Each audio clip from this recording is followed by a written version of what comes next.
Hello friends, आज मैं आपके साथ डेवलपमेंट इकोनॉमिक्स का एक और टॉपिक लेके आया हूँ। चैप्टर का नाम है कैपिटल फॉर्मेशन एंड टॉपिक का नाम है इम्पोर्टेंस ऑफ कैपिटल फॉर्मेशन। जो कैपिटल फॉर्मेशन है वो इतनी इम्पोर्टेंट क्यों है हमारे हमारे क्या किसी भी कंट्री के लिए, ये डिस्कस करेंगे। डिस्कस करने से पहले बता दूं कि इस चैप्टर के सारे लिंक्स आपको डिस्क्रिप्शन में मिल जाएंगे। चलिए शुरू करते हैं। ये लॉन्ग क्वेश्चन है और जिस हिसाब से लिखना है पेपर में, जितना मटेरियल लिखना है मैंने उतना ही लिखा हुआ है। तो चलिए शुरू करते हैं। नंबर 1, फर्स्ट पॉइंट, जब भी आपको ये क्वेश्चन आएगा कैपिटल फॉर्मेशन का, तो आपने क्या करना है, सबसे पहले इसका मीनिंग और डेफिनेशन लिखनी है। तो कोई भी क्वेश्चन, लॉन्ग क्वेश्चन शुरू करने से पहले मीनिंग डेफिनेशन लिखना बहुत इंपॉर्टेंट होता है। तो मैंने मीनिंग एंड डेफिनेशन पुराने जो वीडियोज़ हैं उसमें लिखी हुई हैं, उसका लिंक भी आपको डिस्क्रिप्शन में मिल जाएगा। चलिए शुरू करते हैं। फर्स्ट पॉइंट आ जाता है rapid increase in economic development. जब भी किसी कंट्री में कैपिटल फॉर्मेशन बहुत ज़्यादा होती है तो उस कंट्री का जो इकोनॉमिक डेवलपमेंट की जो स्पीड है वो काफ़ी ज़्यादा बढ़ जाती है। तो इसमें मैंने लिखा हुआ है economic development of under developed countries means to make an increase in production or national income of those countries। Basically economic development underdeveloped countries में होगा तभी जब वहाँ प्रोडक्शन और नेशनल इनकम बढ़ेगी। Increase in production can be made by improving production technique. Production technique को improve करके हम प्रोडक्शन को बढ़ा सकते हैं। It is imperative to increase the rate of capital formation for economic development. तो इकोनॉमिक डेवलपमेंट करनी है तो आपको पता है कि भाई कैपिटल फॉर्मेशन करनी ही पड़ेगी। विदाउट कैपिटल फॉर्मेशन जो इकोनॉमिक डेवलपमेंट है वो नहीं हो पाएगी। As a result of capital formation more machines can be maintained and large scale production can be achieved. तो जितनी ज़्यादा कैपिटल फॉर्मेशन होगी उतना ही ज़्यादा नई नई मशीनें आएंगी, उनको मेंटेन किया जाएगा और लार्ज स्केल प्रोडक्शन होगी, जिसकी वजह से देश तरक्की करेगा। There are two types of increase in production. Production में इंक्रीज दो तरीके से आ सकता है। Number 1, capital deepening. अब ये जो कैपिटल डीपनिंग और कैपिटल वाइडनिंग के कंसेप्ट हैं ये शॉर्ट क्वेश्चन में भी आ सकते हैं। तो ये क्या होता है? This method means that every present day worker of the country should be given new and better machines. इसका मतलब ये है कि अगर प्रोडक्शन बढ़ानी है तो जो भी प्रेजेंट वर्कर है उसको न्यू एंड बेटर मशीन्स दे दी जाएं। They should be trained and efforts should be made to increase their skills. उनको ट्रेनिंग दी जाए और उनके स्किल्स को और हुनर को बढ़ाया जाए। This will result in the increase in national income and per capita productivity. जितनी ज़्यादा उनके अंदर स्किल्स आ जाएंगी उससे उतना ही ज़्यादा वो काम करेंगे और national income and per capita productivity, per बंदे की प्रोडक्टिविटी बढ़ेगी। सेकंड आ जाता है capital widening. This method means that more machines and implements will be use to provide employment to more workers in the country. मतलब ज़्यादा से ज़्यादा मशीनें प्रोवाइड करवाओ ताकि जो लोग वेले बैठे हैं उनको भी जॉब्स मिल जाएं और वो वर्कर्स भी कुछ ना कुछ, जो फ्री लोग बैठे हैं अनएम्प्लॉयड हैं, उनको भी काम मिले, वो भी कोई ना कोई काम करेंगे, इससे भी प्रोडक्शन बढ़ेगी। ठीक है, तो capital deepening and capital widening both coexist, much capital is required for these. इनके लिए capital deepening and capital widening करने के लिए कैपिटल चाहिए, और कैपिटल कहाँ से आएगी? जब हम कैपिटल फॉर्मेशन करेंगे। तो फर्स्ट पॉइंट आ जाता है कि कैपिटल फॉर्मेशन हमारे लिए इसलिए इंपॉर्टेंट है क्योंकि जब भी कैपिटल फॉर्मेशन होगी तो इकोनॉमिक डेवलपमेंट की स्पीड काफ़ी ज़्यादा बढ़ जाएगी। सेकेंड पॉइंट आ जाता है इंक्रीज इन एम्प्लॉयमेंट। जब भी कैपिटल फॉर्मेशन होती है तो लोगों को जॉब्स मिलती है, सबको पता ही है। For an increase in employment capital is required. जब भी हमने जॉब्स क्रिएट करनी है तो कैपिटल, पूंजी तो चाहिए ही ना। Population in underdeveloped countries increase very fast. सबको ये पता है कि अंडर डेवलप्ड कंट्रीज में पॉपुलेशन के बढ़ने की स्पीड बहुत ज़्यादा होती है। In order to get employment for this growing population it is imperative to increase the production capacity. और ये भी आपको पता है कि अगर हमने पॉपुलेशन की बढ़ती हुई पॉपुलेशन को जॉब्स वगैरह देनी है तो हमें प्रोडक्शन कैपेसिटी बढ़ानी पड़ेगी। समझ गए बात? प्रोडक्शन कैपेसिटी पहले से काफ़ी ज़्यादा बढ़ानी पड़ेगी और काम ज़्यादा करना पड़ेगा, तभी तो जो ज़्यादा बढ़ी हुई पॉपुलेशन है उसको जॉब्स मिलेंगी। Increase in production capacity needs an increase in the rate of capital formation. तो जैसे जैसे प्रोडक्शन कैपेसिटी बढ़ाएंगे हम उतनी ज़्यादा हमें इन्वेस्टमेंट चाहिए होगी। इन्वेस्टमेंट कहाँ से आएगी? कैपिटल फॉर्मेशन से। If there is no increase in capital formation growing population will simply add to unemployment. अगर कैपिटल फॉर्मेशन नहीं होगी तो फिर नई नई इन्वेस्टमेंट्स नहीं होंगी तो होगा क्या? जो नई पॉपुलेशन होगी उसके लिए कोई जॉब होगी ही नहीं, जिससे अनएम्प्लॉयमेंट फैल जाएगी। तो अनएम्प्लॉयमेंट को कम करने के लिए या जॉब अपॉर्चुनिटीज़ को देने के लिए मतलब एम्प्लॉयमेंट अपॉर्चुनिटीज़ बढ़ाने के लिए कैपिटल फॉर्मेशन बहुत ज़्यादा इंपॉर्टेंट है। थर्ड पॉइंट आ जाता है achievement of higher stages of economic development. आपको पता है रोज़ तो स्टेजेस थी, रोस्टो स्टेजेस क्या कहती थी कि फर्स्ट स्टेज में जो सोसाइटी होती है वो ट्रेडिशनल होती है, फिर ट्रेडिशनल के बाद preconditions to take off आती हैं, फिर टेक ऑफ सिचुएशन आती है, और फिर drive towards maturity and stage of high mass consumption.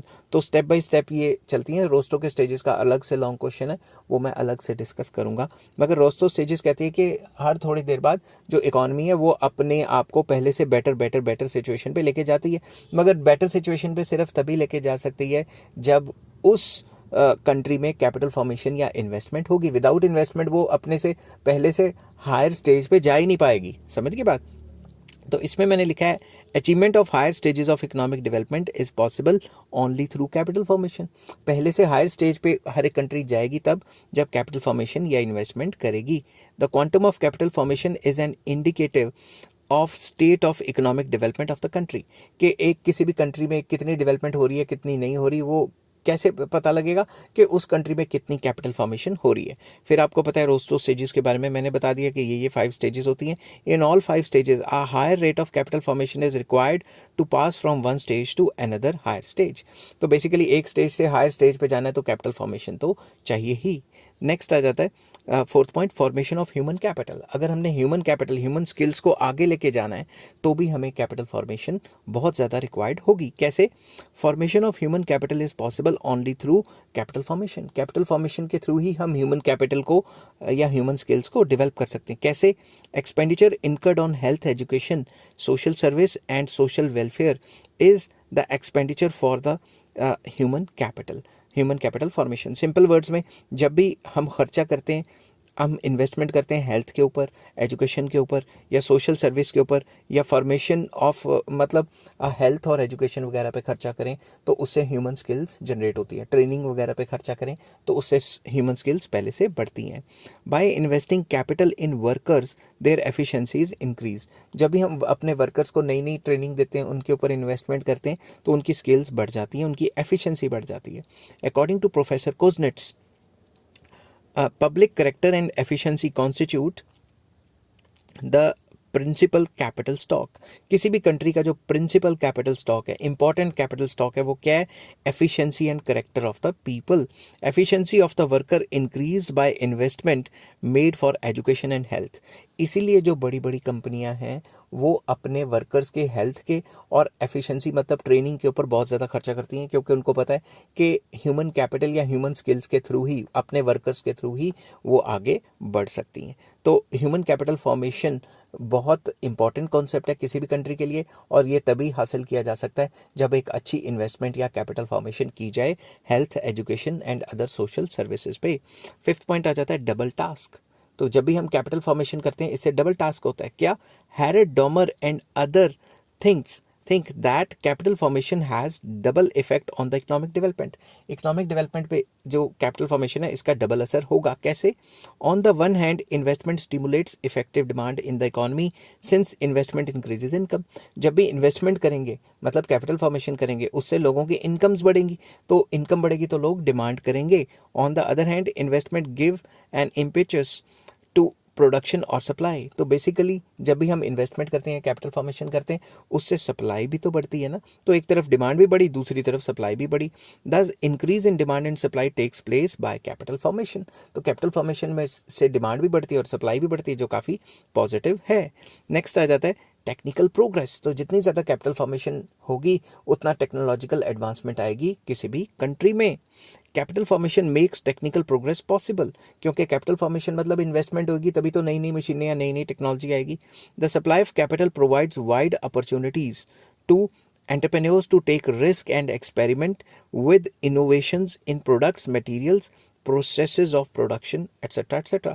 तो जब भी जो एंटरप्रेन्योर्स हैं उनके पास सप्लाई ऑफ कैपिटल होती है, पैसा आता है या वो लोन्स लेते हैं, तो नए नए तरीके निकालते हैं, नई नई प्रोडक्ट्स निकालते हैं, नए नए मटेरियल्स या नए नए प्रोसेसेस ऑफ प्रोडक्शन निकालते हैं जिससे कि इनोवेशंस होती हैं। It also increases the efficiency of workers due to the use of latest machines, tools and other equipments.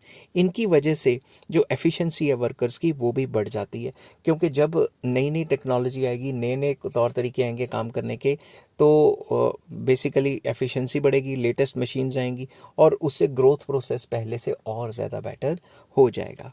Next point आ जाता है creation of economic and social overheads या overhead capital. Basically transport, communication या infrastructure की बात होगी इस point में। Overhead capital has a great importance या सिग्निफिकेंस इन इकोनॉमिक डेवलपमेंट। किसी भी कंट्री को डेवलप करना है तो इंफ्रास्ट्रक्चर होना तो बहुत ज़रूरी है ना। It includes roads, means of transport, canals, multipurpose projects, power houses etcetera. Without developing it economic development is not possible.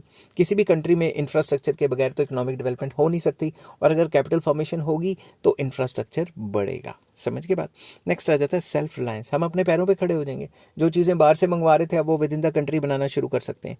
Every country wishes to attain the goal of self reliance by reducing the dependence on foreign countries. हर एक country चाहती है कि वो foreign country पे depend ना रहे, जो बाहर से इंपोर्ट करा रही है वो विद इन द कंट्री सामान बनाए, सेल्फ रिलायंस हो, मतलब अपने ऊपर ही, मतलब वो रहे, क्या कहते हैं, किसी और के ऊपर डिपेंडेंट ना रहे।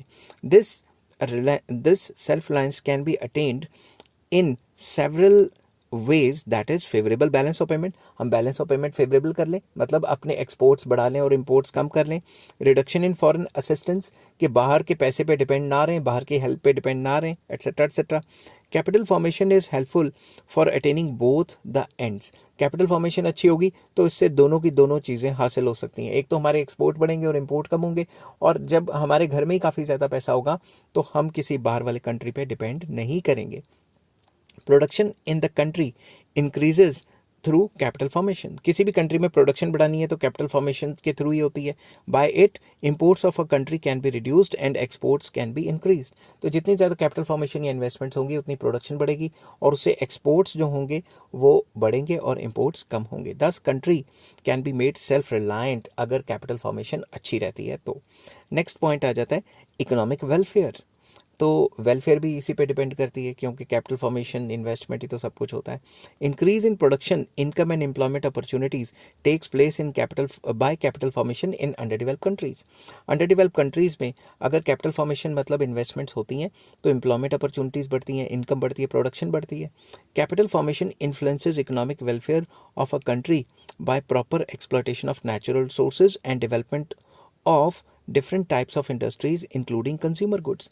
तो जब भी किसी कंट्री में या अंडर डेवलप कंट्री में ज़्यादातर जब भी कैपिटल फॉर्मेशन होती है तो उससे उस कंट्री के वो रिसोर्सेज जो अनएक्सप्लॉयटेड थे उनकी एक्सप्लॉयटेशन या फुलर यूटिलाइजेशन होती है, जिसकी वजह से इंडस्ट्रीज़ फलती फूलती हैं और इंडस्ट्रीज़ अच्छी जाती हैं और अच्छा काम करती हैं। It increases the production and national income, जिसकी वजह से नेशनल इनकम भी बढ़ेगी और प्रोडक्शन तो बढ़ती है। खैर, if this increased income is distributed properly and equitably then there will be an increase in the economic welfare of the public and poverty can be reduced।